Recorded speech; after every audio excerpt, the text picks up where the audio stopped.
T S গ্রিওয়ালের একটা অঙ্ক, T S গ্রিওয়ালের সাম number 19টাকে আমরা সলভ করব। এটা জার্নাল করতে বলেছে। জার্নাল করতে গেলে অশোকা ফার্নিচার ট্রেডার ফার্নিচার বলে একটা কোম্পানি ছিল, তারা তোমাকে বলেছে business started business with cash. First লাইনটা কি লিখলাম বল? Started business. ওকে, দুটো নাম কি কি? ক্যাশ একটা ক্যাপিটাল। স্টার্টেড বিজনেস করলে তোমার জার্নাল হবে ক্যাশ টু ক্যাপিটাল। কেন ক্যাশ টু ক্যাপিটাল? না, এটা ক্যাশ টু ক্যাপিটালই হয় বলে তাই ক্যাশ টু ক্যাপিটাল। বুঝে গেছে? ক্যাশ টু ক্যাপিটাল ক্রেডিট হয়, জার্নাল হলো 50,000 টাকা। পরেরটা বল কি লেখা আছে, দেখে দেখে বল। Open a current account. কি বললো? Open a current account. Current account মানে অ্যাকাউন্ট। দেখ, দু রকম ধরনের অ্যাকাউন্ট হয়, একটা কারেন্ট অ্যাকাউন্ট, একটা সেভিংস অ্যাকাউন্ট। কারেন্ট অ্যাকাউন্ট একটা, আমিও তো বুঝি না ভাই, অ্যাকাউন্ট খুলেছি না, তো টাকা কোথায় গেছে? টাকা গেছে ব্যাংক অ্যাকাউন্টে, ব্যাংকে গেছে টাকা, bank account debit to cash.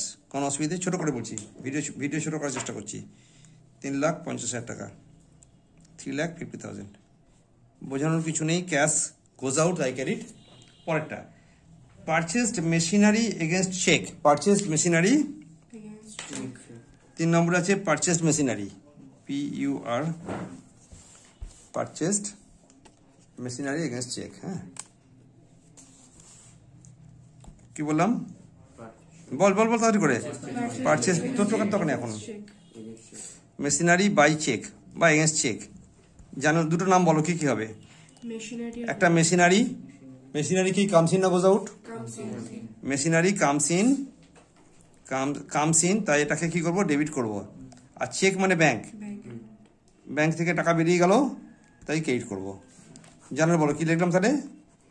Machinery account debit to bank. কত টাকা ছিল? 1,00,000 টাকা। রাইট? পরের পয়েন্ট বল, 4 নম্বর পয়েন্ট। 4 নম্বর পয়েন্ট বলো। Paid wages for installation of machinery. Paid wages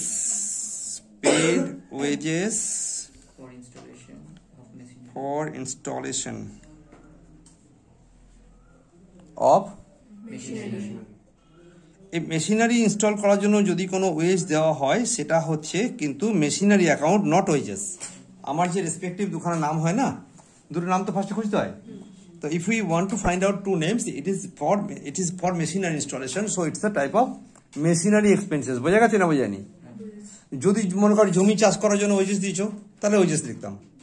যদি মনে কর অন্যান্য লেবাররা যে কাজ করে তার জন্য ওয়েজেস দিয়েছো, তো বাট মেশিন বসানোর খরচাকে আমরা কি বলবো? মেশিনের খরচা। তা এটা কিন্তু ভালো একখানা পয়েন্ট মনে থাকবে। পেড মানে ক্যাশ। মেশিনটা বাড়লো না কমলো? মেশিন বাড়লো, মেশিন এলো না, কিন্তু মেশিনটা তো বাড়লো। মেশিনটা বসানোর সময় তো তার ভ্যালু বাড়লো কিনা? তাহলে এটা জানার কি লিখবে? মেশিনারি ডেবিট করলাম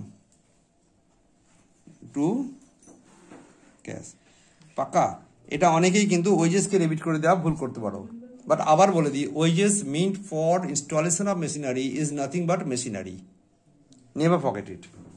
ফাইন? মনে কর তুই একটা কম্পিউটার কিনেছিস। কম্পিউটার বলে কিছু হয় না actually, either hardware or software.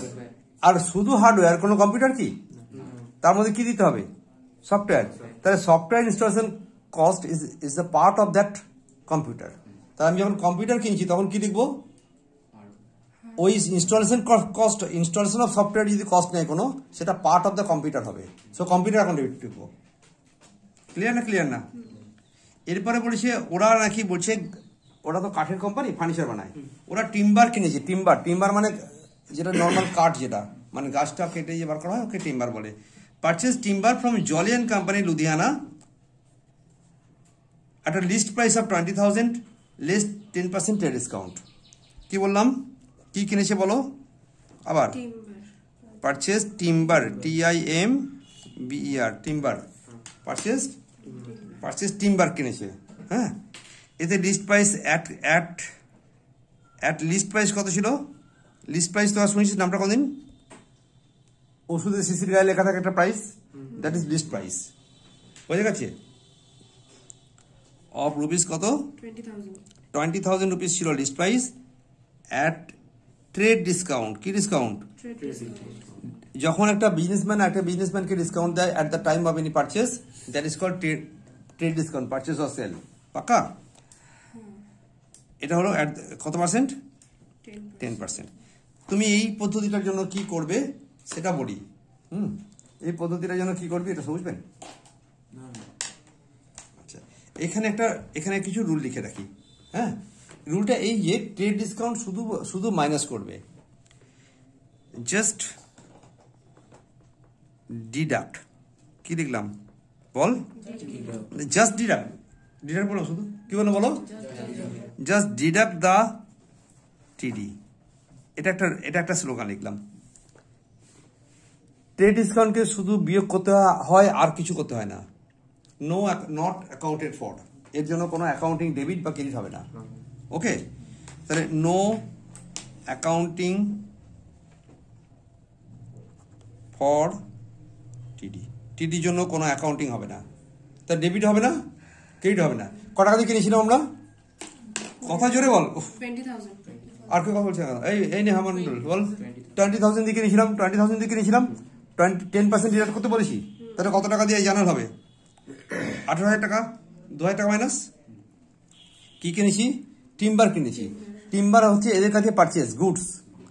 যারা কিনা ফার্নিচার বানায় তাদের কাছে টিম্বারটা কি? গুডস। দ্য গুডসকে আমরা এখানে লিখবো কি? Purchase. পারচেস এখন ডেবিট টু, কার কাছ থেকে কিনেছিলাম বলেছে? From Jolly and company. এটা লিখিনি এখানে। হ্যাঁ, ফ্রম জলি। বাবা, জলির কাছ থেকে কিনেছি, তাহলে to Jolly and company is the giver. বলো তো লাগে না তো, আর এটা এখন শিখেছি তো, এটা জলি ইজ দ্য গিভার। হ্যাঁ, জলি অ্যান্ড কোম্পানিতে আমি বললাম যে তোমাকে 18,000 টাকা দিয়ে আমি জিনিস কিনেছি। তাহলে কিনলাম কত টাকা দিয়ে? 18,000. আসলে কেনা 18,000 টাকা। লিস্ট লেখা ছিল, গায়ে লেখা ছিল, তুই একটা জামা কিনতে গেছিস, তার গায়ে এত টাকা লেখা আছে, সেই টাকা দিয়ে কি আমরা কিনি? তাহলে অরিজিনাল পারচেস ইজ 18,000। বোঝাই? আগের দিন আমরা ট্রেড ডিসকাউন্ট বলতে গিয়ে চেপে গেছিলাম, বলা হয়নি আমার, মনে আছে? আজকে ক্লিয়ার? নেক্সট কোয়েশ্চেন বলো। Out of the above, timber used for furnishing the office. এই করতে গিয়ে ওরা অফিস ফার্নিশিং দ্য অফিস, ওই যে গাছটা কাঠপাট কিনেছিল না, সেটা দিয়ে ওদের অফিসটাকে সাজাতে হয়েছে, সেখানে ইউজ হয়েছে।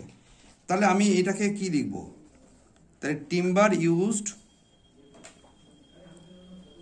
কি হয়েছে বলো? ইউজড ফর অফিস পারপাস, হ্যাঁ কি না? তাহলে এটা তো একটা ইউজ হয়ে গেল ওখানটায়। তাহলে অফিস পারপাসের জন্য যেটা হয়েছে, তখন তুমি জার্নাল লেখো এটা অফিস এক্সপেন্সেস। অফিসটাকে সে ফার্নিশিং করেছে না, অফিস ফার্নিশিং করলে আমরা মনে করবো ওটা ফার্নিচার বানিয়েছে ওটা দিয়ে। দেখ, অফিসটাকে ফার্নিশিং করতে গিয়ে যে খরচাটা হবে, ডেকোরেশন করতে গিয়ে খরচা হয়েছে, সেটাকে আমরা কি বলতে পারি? Office expenses. অফিস এক্সপেন্স বললে কিন্তু খুচরো এক্সপেন্সেস হয়ে যাবে। যে খাতাপত্র, বইপত্র, এটা সেটা কাজে লাগে না অফিসে, সেই খরচা হয়ে যাবে। কম্পিউটারের টোনার, তার paper, those are office expenses. But এই কার্ড দিয়ে তো ওরকম কিছু করা হচ্ছে না। কার্ড দিয়ে কি করেছে ওরা?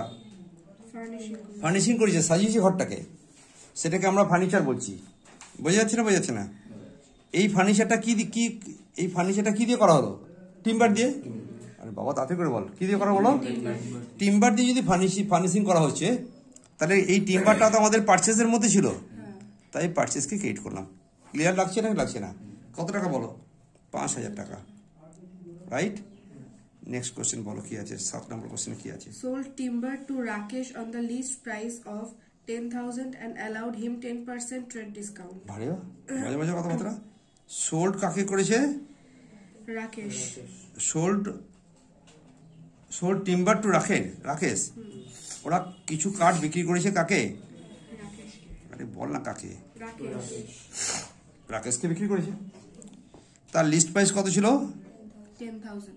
লিস্ট প্রাইস ছিল 10,000। বুঝতে অসুবিধে? এখন আর ওই কথাটা আমি বেশিরভাগ করে বলছি না। কামস ইন তাই ডেবিট, গোস আউট তাই ক্রেডিট। বোঝা যাচ্ছে আমাদের? না বোঝা যাচ্ছে? তোর জন্য, নেহার জন্য বোঝা যাচ্ছে, যেটুকু বললাম। আচ্ছা, ভেরি গুড। আমি একটা এর জন্য টিডি কত ছিল? 10%। তাহলে তুই বল, এটা অরিজিনাল ভ্যালু কত আনলো? এই লাইনটা যেটা লিখলাম, জাস্ট ডিডাক্ট দ্য টিডি, তাহলে কত হয়ে গেল এটা? তাড়াতাড়ি করে বল, কত হলো? সবাই চাও 9,000 রুপিস। পাক্কা? তাহলে 9000 রুপিস দিয়ে আমি সেল করলাম। তাহলে আমি এখন কাকে বিক্রি করেছি? রাকেশ। তা রাকেশ ইজ দ্য রিসিভার, বড় দরকার লাগছে না আর RAKESH, রাকেশ টু সেলস 9000।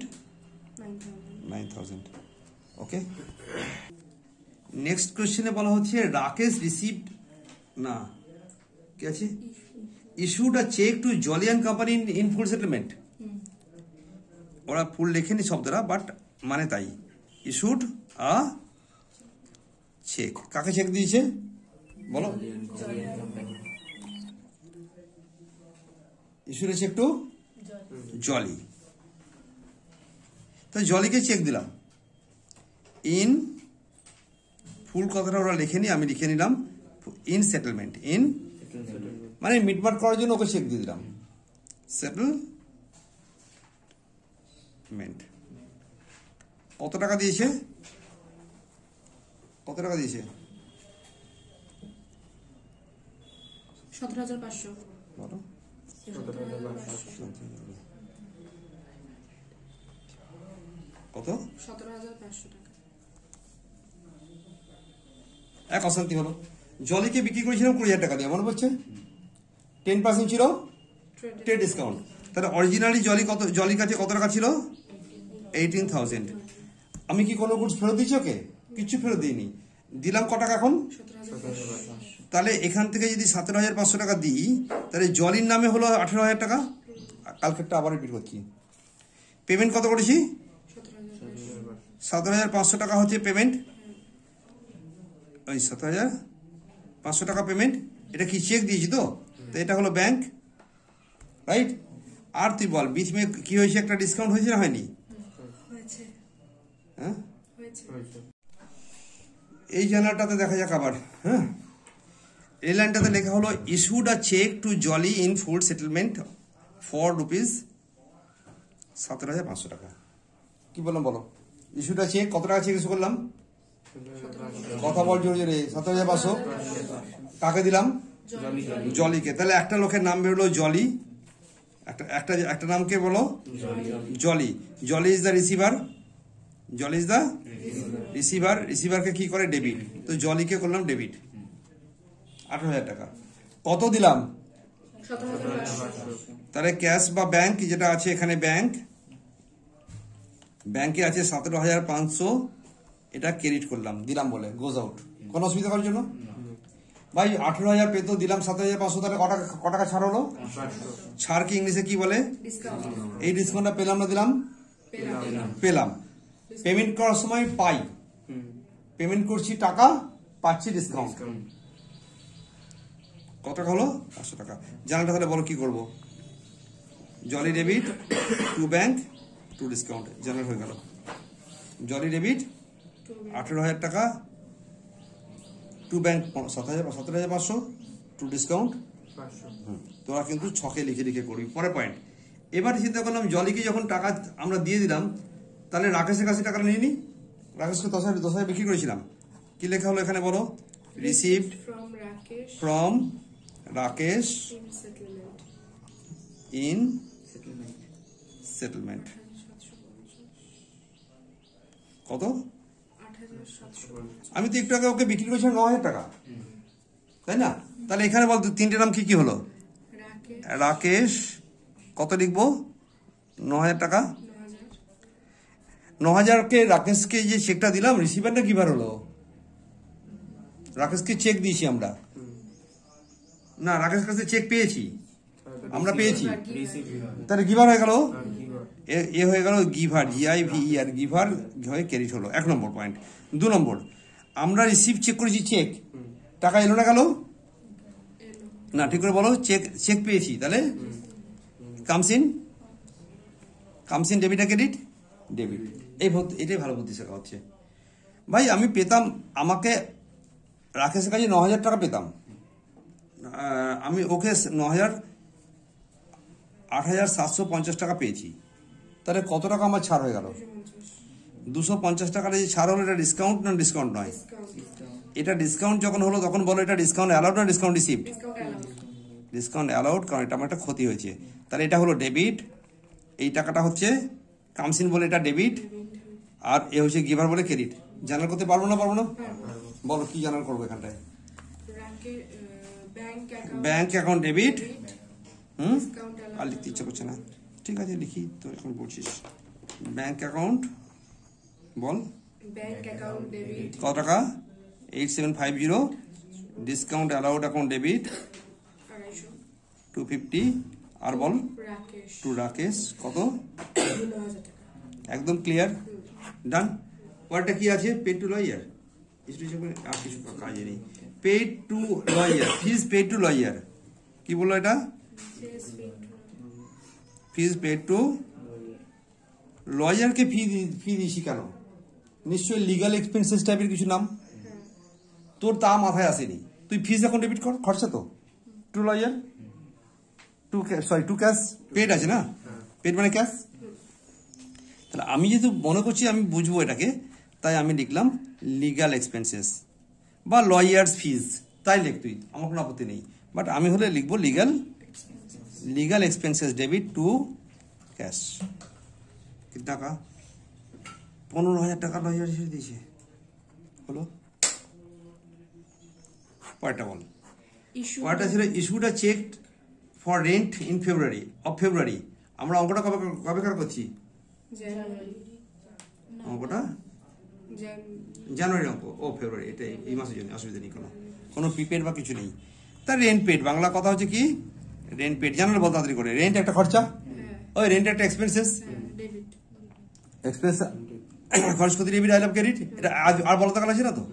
একটা হলো কি বলো? Rent nominal account expenses debit to cash goes out, cheque bank account by check.